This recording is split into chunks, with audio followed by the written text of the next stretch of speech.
Did you see my question about who loves doing sit-ups? You can send a thumbs down on that one if that's how you feel about it, because that's how I feel about it. I remember in grade school, they'd always have us do these fitness tests, these national fitness tests every year, and you had to see how many sit-ups you could do in 1 minute. And I even remember then thinking, this is so stupid. What does this actually tell me about my strength or the wellness of my body, my posture? Not much. Usually most people weren't breathing. Most kids weren't breathing when they were doing it. So I think going all the way back to those days in grade school, I have always found that it's really important to, let's say, to play, but even more so to find joy in core work. So a lot of times we do core work not even recognizing that we're doing core work. So for me, things like cross-country skiing or downhill skiing, kayaking is amazing. There's things that we do that hopefully are joyful where we're using our core, right? And maybe if you want to all pop in and share a few of those before or after, you can. Tell me, what are some of the things you think you do where you're using your core and enjoying it? But what the difference is when I bring it into this practice in somatic yoga is that we are moving, and we're moving in a playful way, but we're also staying present to listen to our body, to hear the response of the muscles. Because when I say intuitive core, there's 4 main muscles, which would be your, if you put your hands around your belly, sorry about the noise, put your hand around your belly, your strong, I'm just going to call them your TFLs. Your TFLs here, your pelvic floor is part of your 4 deep core. The multifidus muscles are these tiny little muscles that are way inside that run up your whole spine from your pelvis to the base of the neck, and then our diaphragm. So those are our main 4. There's some other ones that come in. But the intuitive core muscles, as I call them, are postural muscles. So they give us ease to stand and hold our body up. But they're also muscles of movement, so they do both. But they do anticipate our movement, or we hope they do, when they're working correctly. So that's a little bit of what we're going to be playing with today. So before we get started, I want to just do a little bit of a test with you that I like to do. By the way, you'll notice I have a big spread here. So if you don't have that, go ahead and spread a blanket out, because we're going to be, we're going off-roading today. We're going to be going off the mat. So leave yourself some extra space if you have it. And if you run into a wall, that's okay too. But I want you to come to a standing position.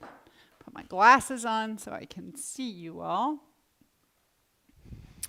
And from that standing position, put a soft bend in your knees, just a soft bend. And imagine that there is a 50-pound bag of dog food, whatever, that you're about to pick up. And be as real as you can. And imagine you're going to pick up that bag of dog food. Go really slow. And as you're doing it, notice in your body, what are you feeling? Are you feeling your hamstrings and your glutes? We found those yesterday, right? Are you feeling any muscles in your back line? So maybe even the multifidus. Are you feeling anything in, so when core, we think anything that supports your spine and in your torso, right? So you're feeling anything in your core. And go pick up that bag. And pick it up. You'll feel your arms. Imagine picking up that bag. Maybe even swing it over your shoulder if you want. Pretend, right? And then relax. So we were just pretending, and you still were able to feel those muscles because they're, again, anticipating what you're about to do. Now, imagine that you're about to pick up a piece of Kleenex on the floor, and notice what that feels like in your body. Go ahead, pick up your piece of Kleenex. Okay, so we don't have to tell our muscles physically, how much load there's going to be, right? How much they're going to have to work, how much they have to be recruited. Because our brain and our nervous system have memory, and they go, oh, that's a 50-pound bag of dog food. That's a Kleenex. So they know. So when everything's working, that's the way we feel it. But now we're going to go down onto the ground. I just want to make sure I'm at the right tilt for you to see me. There we go. And come on to your mat. And we'll start in a position where we can just rest the whole body on the ground. If it's comfortable, let your legs be long. And spread yourself out a little bit today. Just kind of make like an X position or a star. 5-point star with your 2 legs and your arms and your head. And just rest, relax. So see if you've got enough space through the feet and the arms, and you feel like you've got a little bit of padding underneath you. And see if you can just completely let the ground support you. That's the landing. So not recruiting any of those core muscles. The core is reading you saying, we have support from the earth. And the muscles can relax onto the bones, and the bones will hold your position.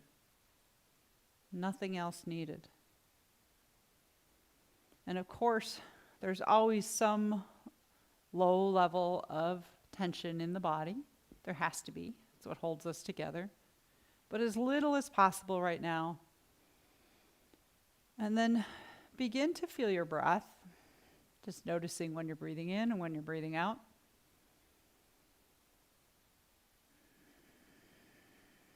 So in your breath, what I want you to imagine is that when you're breathing in, the diaphragm, which is one of the 4 deep core muscles, and it starts at the bottom of your rib cage, think of it like an umbrella shape. Your diaphragm contracts, which means it tightens and it actually spreads and presses down. So if you were to place your hands on your belly, you could do that. We feel the abdomen rise, right? And we know that our abdomen's not filling with air. Only the lungs do that. So how does the abdomen rise? Well, the diaphragm is pushing down into the abdomen, which means it's stretching the transversus abdominis, this beautiful corset muscle that really gives us lots of stability. It's very deep. Much deeper than any of the other outer muscles that you can touch right now. So think of breathing in and how you're stretching the transversus abdominis. So in other words, it's not available to recruit on an inhalation. Very difficult to do. And the transversus abdominis has a twin. And the twin is the pelvic floor. So with this one, sometimes it's helpful if you want to take the soles of the feet together and drop the knees apart into what we sometimes call a Baddha Konasana, taking a little more stretch in the inner groins and thighs. And once again, visit your movement of your diaphragm on your inhalation. And as you feel the abdomen rise up, see if you can feel any stretching or tension put on your pelvic floor. So the pelvic floor is like a diamond shape from your pubic bone to your anus, or in yoga therapy terms, we say from the pee-pee to the poo-poo. Hopefully you're all laughing now. And then your 2 sits bones. So that diamond shape.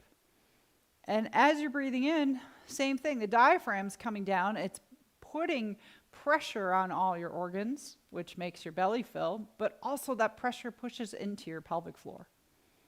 So here's my point with this one. Intuitively, it's almost impossible to engage your pelvic floor muscles on an inhalation. They are meant to stretch to feel tension, because as the diaphragm contracts on the inhale, the transversus abdominis and the pelvic floor relax or stretch. That's just the way we're made. So take a few more breaths there. And just see if you feel. Can you feel the abdomen? Usually that's the easier one, the feeling the stretch. But do you feel anything going on in the pelvic floor area? So here's the second half of that. We're going to take the knees so that they're touching together, just a little bit. And your feet can be about as wide as your hips. I'll stay facing like that. Now let's feel our exhalation. And what might help you a little bit, because we can exhale and it can be passive, but I want you to make it a little more active. So as you're exhaling, remember in the arch and curl, where we push the low back and low ribs into the ground. See if you can do that. On your exhalation, push low back, low ribs down, or lift your tailbone just a little bit so the pelvis is coming into a posterior tilt. And notice the shortening from the pubic bone to the navel center. So focus first on the transversus abdominis. It's like a cinch sack, tightening from hip to hip and pubic bone to navel center on the exhale. On the inhale, fill it up, let it rise. You might even take that little arch, lifting the low back if you'd like.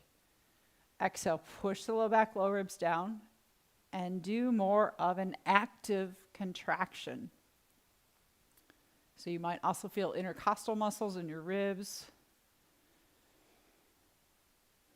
Push down on the exhalation. Now go into your pelvic floor and notice on the exhalation, and sometimes it's happening naturally, hopefully it is. As you breathe out, maybe just slightly squeeze the inner knees together. That will help to activate the pelvic floor. So push down into your low back, low ribs, because the pelvic floor also responds with transversus abdominis. Draw your navel center in. There's that cinch sack. And also squeeze the thighs and see if you can feel like a drawing in from the pelvic floor. It's like a recoil. It's coiling back up towards your navel center. Breathe in and feel it stretch out. Belly and pelvic floor. Breathe out, belly, pelvic floor contract. So if you want to do a little bit of movement with the legs with this one, you could keep feet whatever distance apart you want. Inhale, drop the legs open as you arch. So you're going to get more stretch to the pelvic floor, the belly. As you exhale, bring the legs together, squeeze, press low back, low ribs down. So really connecting, though it's intuitive, this is going to help you to feel it, to recognize when these muscles are working for you. So we exhale, squeeze. This is our arch and curl. Inhale, drop open. Feel the pelvic floor stretch and the transversus abdominis. As your diaphragm contracts on inhale, exhale, diaphragm will relax. Pelvic floor, transversus abdominis take over to give you support. So we're almost like what we say antagonistic towards one another. One set of muscles is relaxing or stretching, while the other are engaging and shortening. And just take a few more here, rocking. And then we're going to change the movement just a little bit. So I like to keep my feet about hip distance. Again, keep the knees together. You can take your hands to your sides now if you want. And press the backs of the hands and the shoulders into the ground a little bit. Inhale, take your arch. You can even push your shoulder blades down. Now as you exhale and curl, begin to squeeze the thighs and lift up just a little bit. So like a low bridge. I'm not going to come way up here, and I know in yoga we usually lift up on an inhalation. I want you to lift up on an exhalation. Inhale, arch. Exhale, curl and lift just a little. And by squeezing the inner thighs and knees, you might get more active action in the pelvic floor, but also think of tilting your pelvis or lifting your tailbone. Inhale, come down, release it, let it all relax. Exhale, draw in. And something that can be helpful is sometimes with the transversus, you feel more of the action on the stretching on the inhale, or you might feel more of the action on the exhale, on the contraction. Same thing with the pelvic floor. So if you can only feel the stretching or the contraction, know that they're both happening, but one might be more available to you to feel. That's all. And we'll take a few more, arching and curling. So we're just kind of waking them up before we begin to play.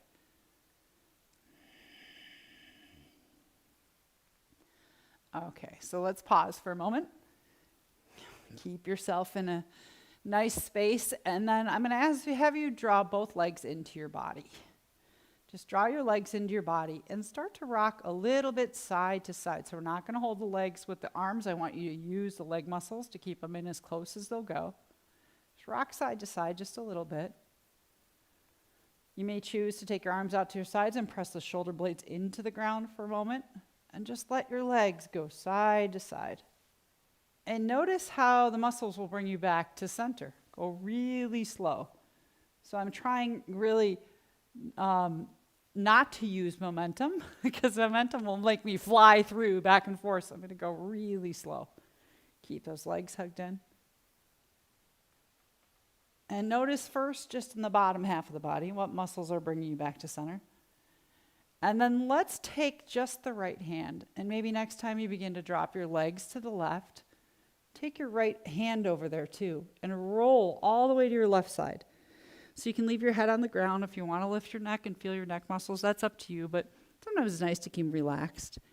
And then roll back to center.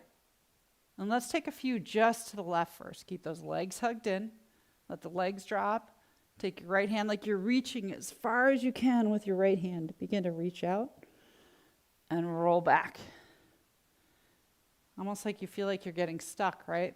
But really simple. You're going to start to feel a little bit more of the oblique muscles in your sides, your ribs, reaching. And you're just reaching and rolling. Let's try the other side. So drop your legs, be playful. Drop your legs to the right, and then let your left arm, it can slide across your body, go overhead, it doesn't really matter. But let your left arm reach. And then bring yourself back, not by momentum, go really slow. And you may find, you remember this concept of creating force. I'm going to turn towards you. Creating force by pushing into gravity or pulling away. What are you doing to get back right now? So I noticed as I'm going over, I'm pulling away with my left shoulder. And then to come back, I pushed into my right shoulder just a little bit, but I also feel those core muscles pulling my legs in and taking me back. Just rolling around. You'll notice babies do this, right? You ever seen babies when they're first learning to roll over? And that's basically what we're doing. It's like infant development 101 here, right? They're learning to use their core muscles, their back body, because remember, they're born, they spend 9 months in this position. So the back muscles, the back line has to develop. All right, and then let's add a little bit more on, and you can go back and forth, side to side. So do your best to keep those legs. If you need to rest them for a second, let them rest. But keep them hugged in, and then roll all the way to one side, and see if you can come up even a little bit. And we're going to change this in a moment, but come up. Slowly go back down. That's why you might want some extra padding. Roll to the opposite side. Come up. And what I try to do is use my arms as little as possible. Obviously, I don't want to let myself fall too hard. But use your core muscles. When you feel like you're stuck, feel those core muscles pull you up, right? My hair is going to look really good on this one, too. Take your time coming down. And just do a few back and forth. You come all the way up. You might find that it's easier to come up on one side than the other. Noticing if one side's stronger or weaker. Just do one or two more. Rolling back and forth. All right. And then come down and be still. You can place your hands on your heart. And notice, is your heart beating faster? Do you feel any warmth in your body? Those are all good signs of your core waking up. So think of this as very functional. That's not a sit-up. We're not moving in this straight line back and forth. We're going to add a little bit more onto that. So let's see. I'm facing you on my right side, so we'll start with the right side. I'm going to bend both knees. Bring your right leg in. And here's the thing, whatever in is for you. You can grab the back of the thigh, the shin, the foot. It doesn't matter. You're going to get a little hip stretch there. But say hello to your right leg, wherever you can hold it with one or both hands. I usually like both. I like my left hand to my shin, my right hand to my thigh. So now, the first part is you might find, and this definitely is a little bit more momentum, But see if you can rock up. Hold onto your leg and see if you can rock up. If you get stuck, that's okay. And then slowly rock back down, holding your leg. You can use that left leg, a little power, reaching out.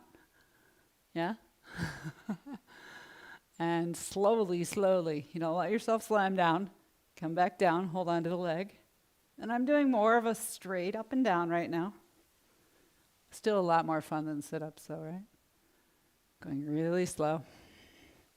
So if you wanted to help yourself, I sometimes time it to my breath.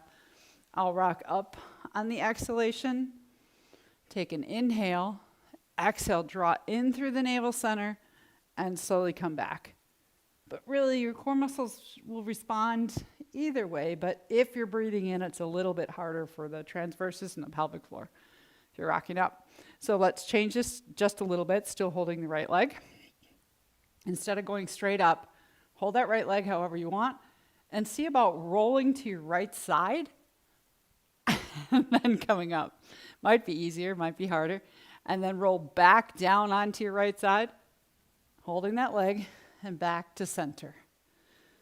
So then eventually, I kind of go through a whole circle. I might come up and then go straight back, holding that leg. You can change how you're holding the leg, maybe both hands to the shin. You could go to your side first, whoops, and come back.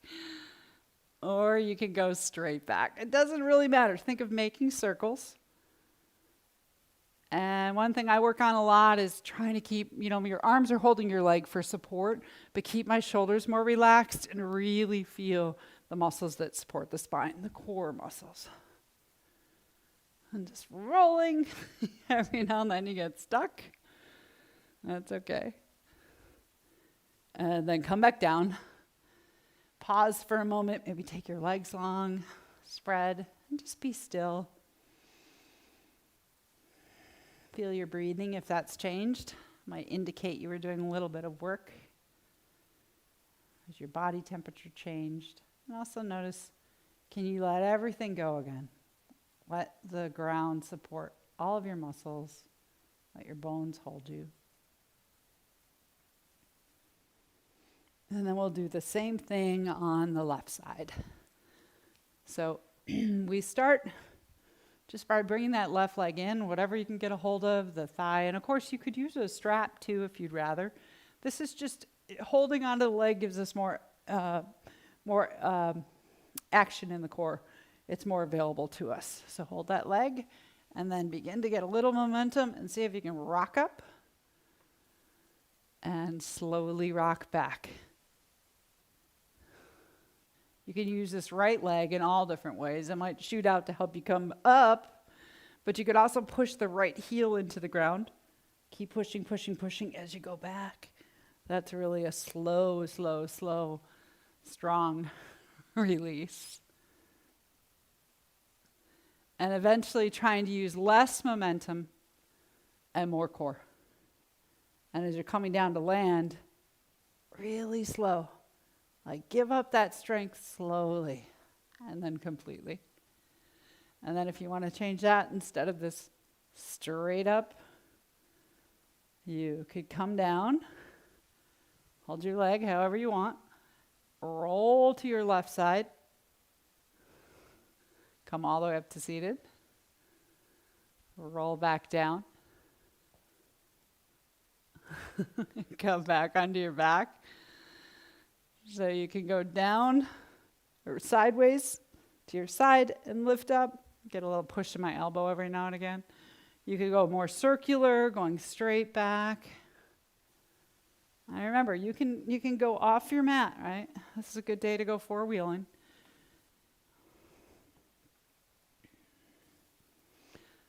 But just play with holding that leg. Different ways of holding the leg, too, will change how you feel your core a little bit. So if I hold both hands to my shin, that's different than holding my thigh.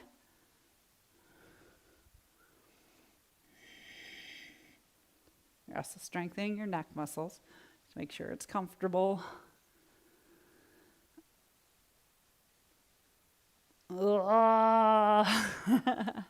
Take one or two more.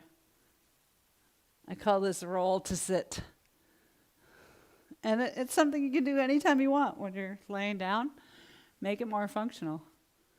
And slowly come back down. Okay. So I have one in here with a ball, and if you don't have the ball, you can do this putting a blanket underneath you, but the ball is really the best way to go. So if you don't have it, you could take a blanket and to give it a little go. It's still going to work for you, but not quite the same. So I put a blanket underneath my pelvis like this, just underneath the pelvis. Otherwise, take your feet to the ground either way, put the ball underneath. We'll just do this for a short time because I'm not sure who's got their ball out there. But put the ball or the blanket to where it's right between your two cheeks down there. So the low back can still hang and be long. So it's almost right at your tailbone. So you don't want it on your lumbar spine. You want the lumbar to hang down. And then start by just lifting one leg up. You can keep the other foot on the ground. And just move that leg around a little bit. You might find you want to take your arms out to your sides just to help stabilize. Just moving and playing with that leg. Once again, notice what's tightening, what's contracting. So remember, your brain keeps getting these messages. It's like these really quick messages, myelinated sheaths. It all goes fast. This is sensory motor. And it's saying, don't let him or her fall. And then take that foot down, just switch it out. Take the other leg up. And just moving around. So what's turning on? You're not asking him to. What's keeping you from falling? Keep breathing. And then take those legs down. So this one, it might be best. You might have to readjust your ball. You see how to do that. Take your arms out to your sides and push the shoulder blades in a little bit. Take both legs up. And then just move any way you want. So you could bike pedal your legs. If you're staying in a straight line, ankles, knees, hips, you're going to feel a little bit less core than if you get more daring and drop them to one side. And just move around and be playful. I'm falling off my ball here. And then if you want a little bit more challenge, so let's take our legs down for a moment and relax. Notice what it feels like. Readjust, ball, blanket. And then we can do our legs. And instead of keeping the arms on the ground to help stabilize, take your hands up towards the sky too. And move. And this is where you're definitely going to see me dunk myself. I hope you're laughing with me. Remember, we don't have far to fall. But that's the beauty of it, is that it's like the brain's like a child. It doesn't know that. It's just responding to the movement, right? And it's saying, we got to bring him or her back. Keep him from falling. Just play a little bit, however you want. And can you feel some of that action in the transversus abdominis and the pelvic floor that we were more voluntarily recruiting with the breath earlier? Okay, come off. And relax for a moment. Take the ball to the side. Fall down. Release. We've got one more we're going to play with today, I think. So just let yourself go. Drop in.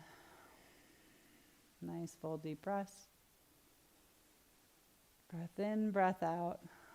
And we recognize how important respiration is in the health and wellness of our body, not just the lungs and the air and the prana we bring in, but the coordination of the muscles, the movement of the diaphragm.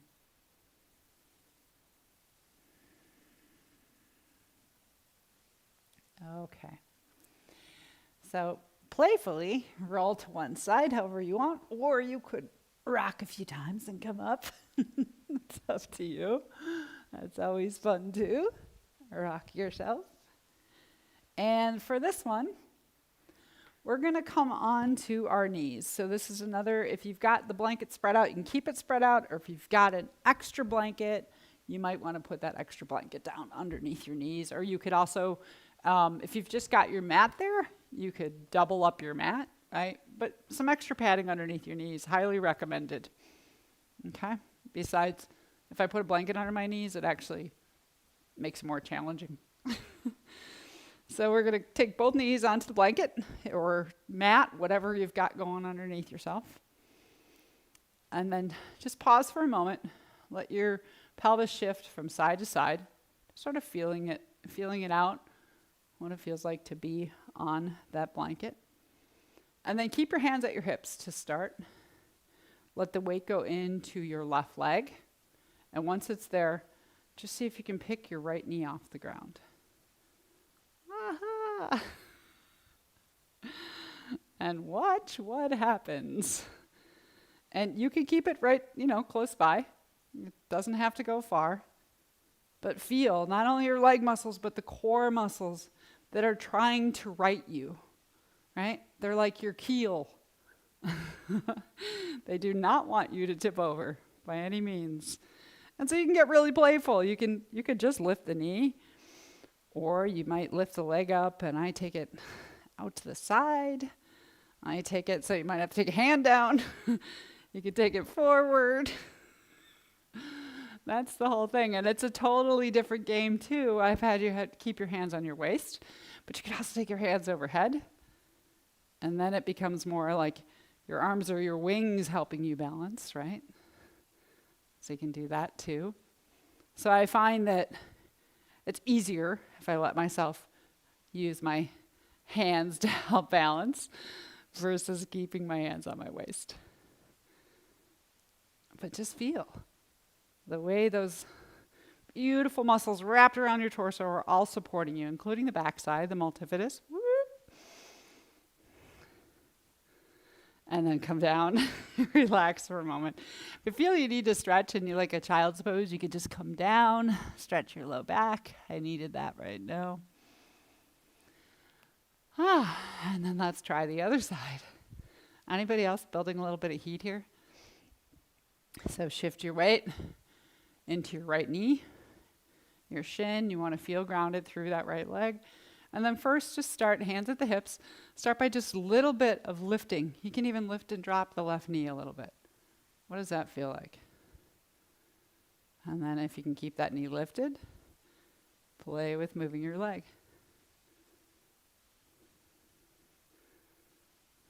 Anywhere you want. So I remember the first time I did this on my knee and I thought, oh, that's really interesting. And I realized that even on my knee versus standing on my foot, my balance is better on my right than my left. Doesn't matter if I'm not fully extended through my leg. I still feel more balanced on this side. I just thought that was kind of fun to know. You can take your hands over your head. Do a little hand dance. Did you put some music on today?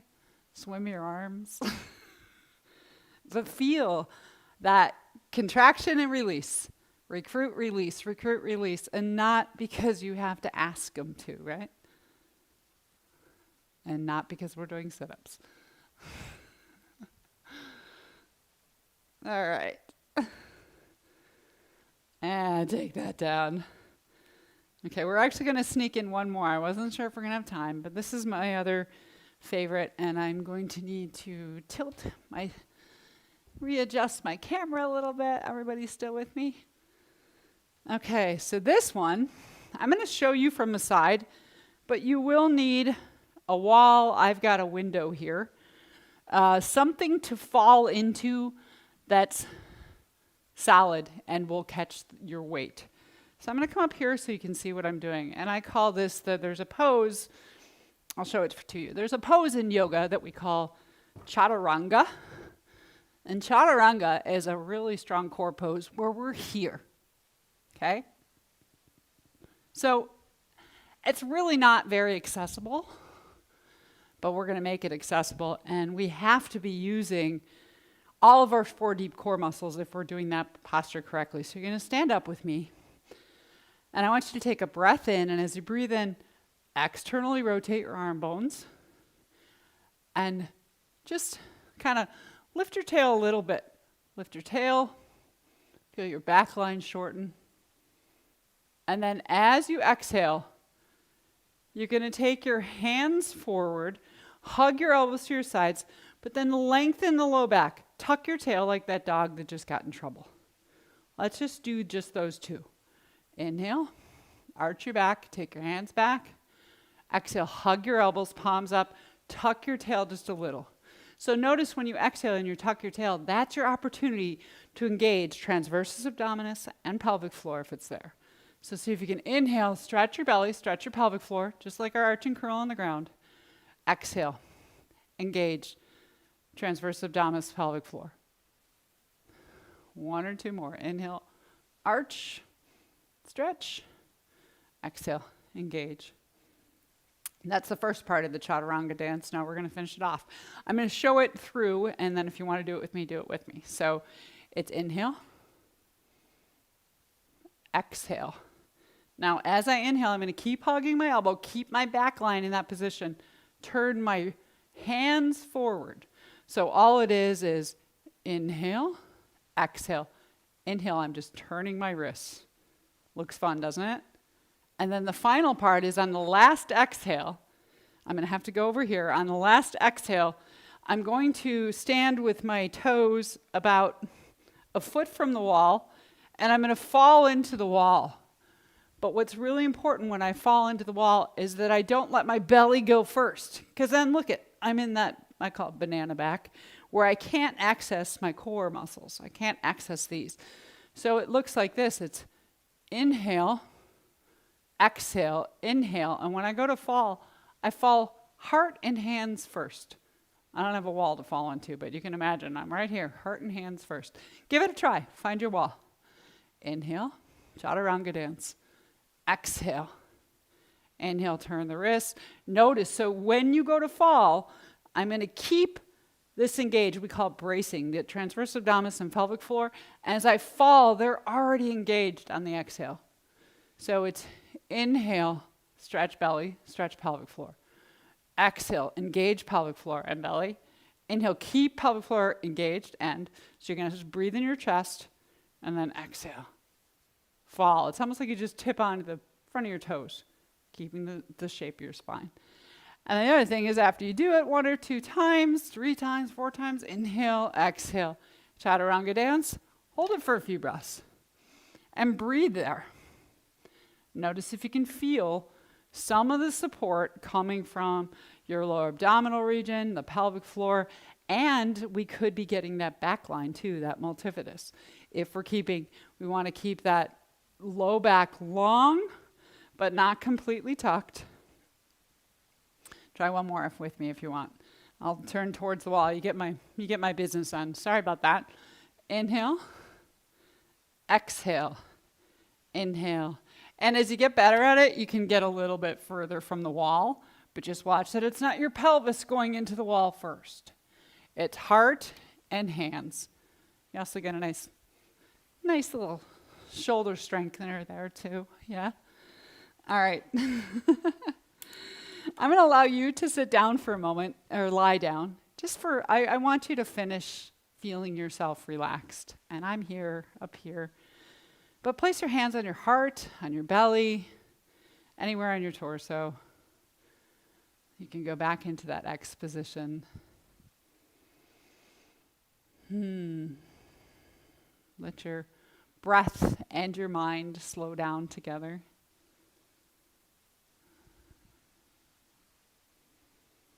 And just this sense of a deeper understanding of the cooperation that's always going on between our muscles and our nervous system. A deeper level of appreciation and understanding of everything that's happening under the surface, within, and that space within that only you can access in your own body. I like to say we have an all-access pass into our own body, but we're the only ones that do. You're the only one that can feel yourself right now. Is there anything that still feels like it's engaged or recruited, and can you ask it to relax, to accept the support of the ground?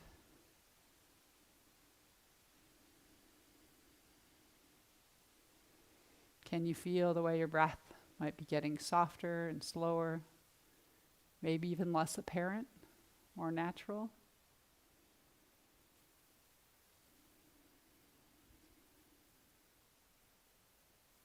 Take a few more nice, easeful breaths. And now we're back to just that inhalation, the vitality. And the inhalation brings the vibrancy, the lifting in our body, the levity. And the exhalation is passive once again. Just a soft, sweet release. A purging every time we breathe out. No need to recoil or do anything active on the exhale. Inhale, fill and vitalize. Exhale. Release. Enjoy gravity.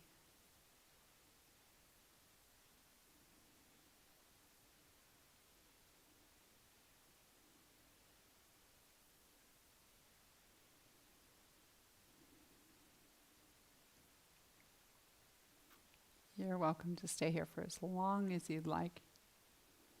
Maybe noticing again, is there still any heat in your body? Or take that full body yawn, reach through your arms and your legs.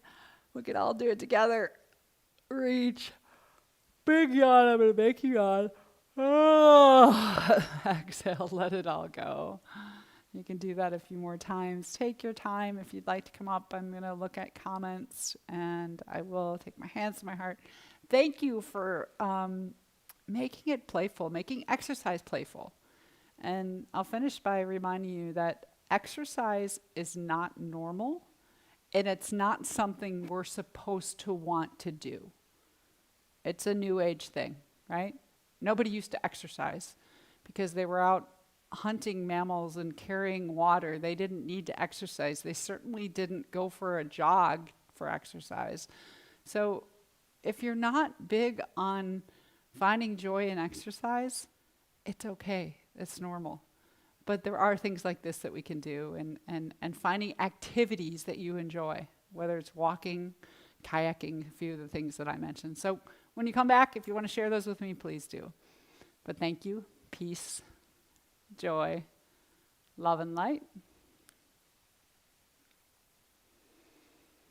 And tomorrow is Saturday.